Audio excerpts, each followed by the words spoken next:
YouTube की दुनिया में तहलका मचाता हुआ डहरिया म्यूजिक प्रस्तुत करते हैं सुंदर सुंदर ऑडियो वीडियो एल्बम।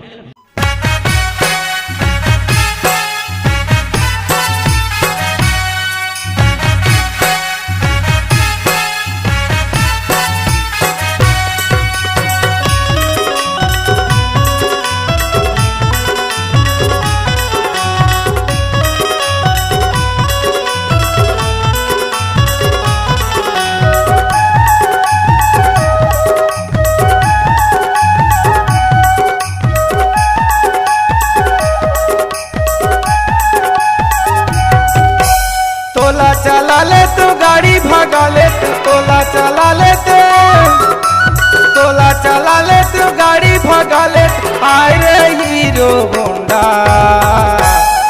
मोला मोला मोला बड़ी निक लागे वो गाड़ी के साइलेंसर के कोंडा। मोला बड़ी निक लागे वो गाड़ी के साइलेंसर के कोंडा। तोला चला ले तो गाड़ी भगा ले तोला चला ले तोला चला ले तो गाड़ी भगा ले आए रे हीरो होंडा। मोला मोला मोला बड़ी निक लागे वो गाड़ी के साइलेंसर के कोंडा। मोला बड़ी निक लागे वो गाड़ी के साइलेंसर के कोंडा।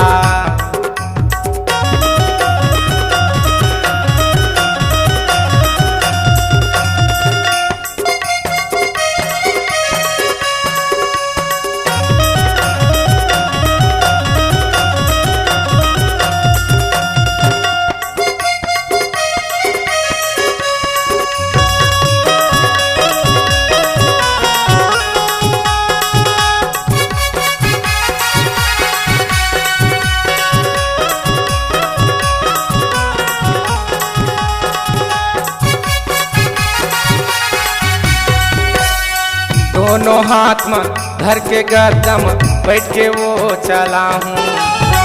हारला मैं हरानी भारी वो दबा हूँ।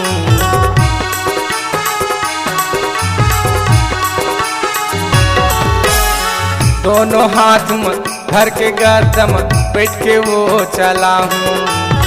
हारला मैं हरानी भारी वो दबा हूँ।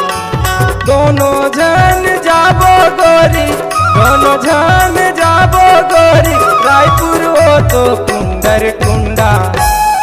मोला मोला मोला बड़ी निक लागे वो गाड़ी के साइलेंसर के कोंडा। मोला बड़ी निक लागे वो गाड़ी के साइलेंसर के कोंडा।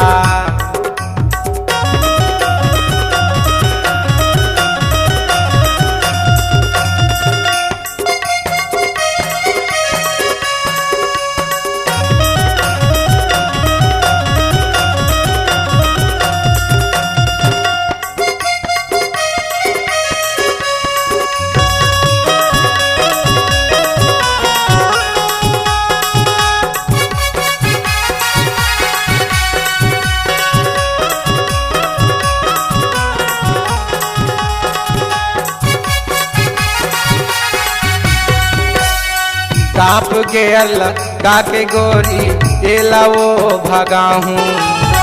गाँव गड़ी बेमे तारला तोला वो घुमा हूँ।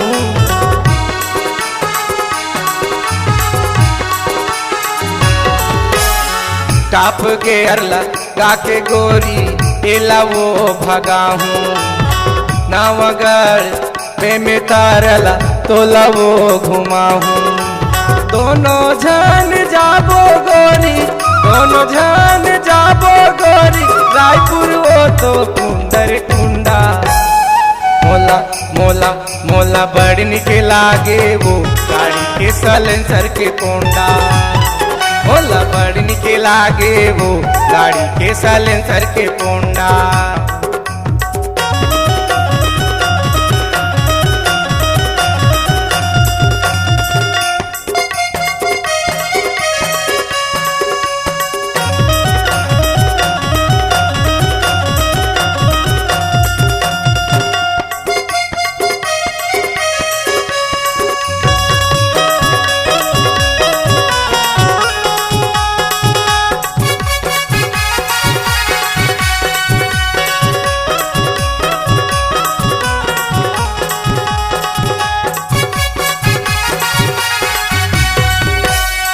नवागढ़ के पर का सिन्हाओ एला देख बयागे हौरा भाटे के तो कुमीरे भुवनेश भैया आगे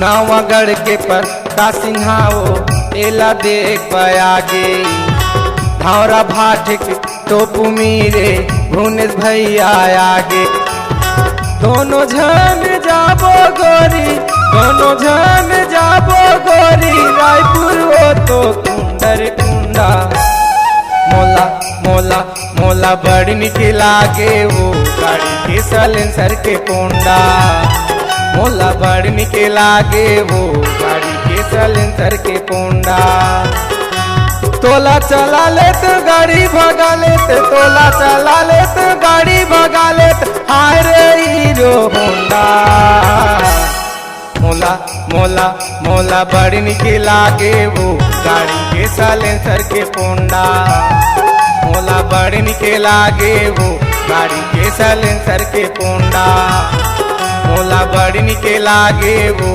गाड़ी के साइलेंसर के पोंडा मोला बड़ निक लागे वो गाड़ी के साइलेंसर के पोंडा मोला बड़ निक लागे वो गाड़ी के साइलेंसर के पोंडा।